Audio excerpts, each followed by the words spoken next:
باز هم بشنویم یک آهنگ. میره لاوینده ها.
نام افغانستان است،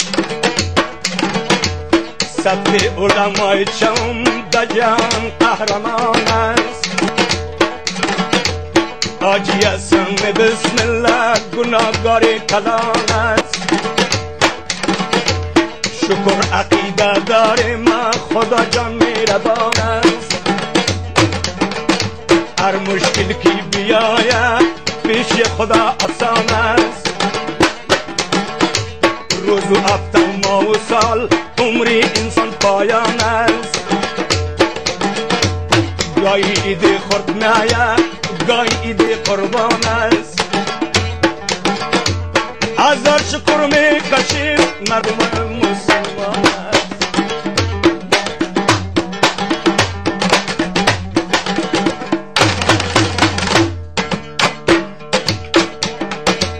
اسلامی کل جهان عیدتان باد مبارک.